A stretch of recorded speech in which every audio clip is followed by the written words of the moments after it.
শোক আর শ্রদ্ধায় শেষ বিদায় জানানো হলো ক্যাথলিক খ্রিস্টানদের ধর্মগুরু পোপ ফ্রান্সিসকে। তার শেষ ইচ্ছার প্রতি শ্রদ্ধা জানিয়ে পোপের মরদেহ সমাহিত করা হয় রোমের সেন্ট ব্যাসিলিকায়। লাখো লাখো মানুষ শেষ বিদায় জানান পোপ ফ্রান্সিসকে।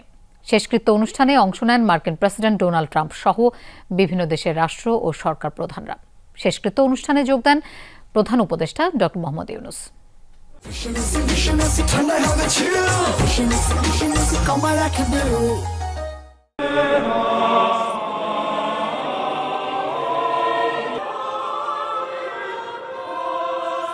জীবনের অন্তিম যাত্রায় থাকবে না কোনো আড়ম্বর আর আনুষ্ঠানিকতার বাড়াবাড়ি, এমনটাই ইচ্ছা ছিল পোপ ফ্রান্সিসের। খ্রিস্ট ধর্মের প্রধান ধর্মগুরুর সেই শেষ ইচ্ছার প্রতি পূর্ণ শ্রদ্ধা জানালো ভ্যাটিকান কর্তৃপক্ষ।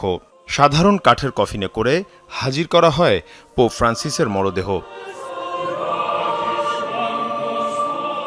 পোপের প্রতি শ্রদ্ধা জানাতে জড়ো হন প্রায় ২.৫ লাখ মানুষ। নিরাপত্তার চাদরে ঢেকে ফেলা হয় পুরো এলাকা। ফার্স্ট লেডি মেলানিয়াকে সাথে নিয়ে অংশ নেন মার্কিন প্রেসিডেন্ট ডোনাল্ড ট্রাম্প, ছিলেন ফরাসি প্রেসিডেন্ট ইমানুয়েল ম্যাক্রন, ব্রিটিশ প্রধানমন্ত্রী কেইর স্টারমার সহ বিশ্ব নেতারা। পোপের প্রতি শ্রদ্ধা জানানোর সময় বাকি নেতাদের সাথে হাত মেলান মার্কিন প্রেসিডেন্ট ট্রাম্প। ঐতিহাসিক এই মুহূর্তকে আখ্যা দেয়া হয় শান্তির জন্য করমর্দন হিসেবে। পোপের প্রতি শ্রদ্ধা জানাতে উপস্থিত ছিলেন অন্তর্বর্তী সরকারের প্রধান উপদেষ্টা ড. মোহাম্মদ ইউনূসও। তিনি শেষ শ্রদ্ধা জানান খ্রিস্ট ধর্মের প্রধান ধর্মগুরুর প্রতি। শেষকৃত্যে অংশ নিয়েছেন বিভিন্ন দেশ থেকে যাওয়া কার্ডিনাল সহ যাজকরা। চলে বিশেষ প্রার্থনা। তিনি আমাদের ধর্মের গুরু, তার প্রতি শ্রদ্ধা জানানোটা আমাদের কর্তব্য। এটাই সুযোগ সব বিভেদ ভুলে আবার যেন সব চার্চ এক হয়ে যায়। শ্রদ্ধা ও প্রার্থনার পর সমাহিত করার জন্য রোমে নিয়ে যাওয়া হয় পোপের মরদেহ।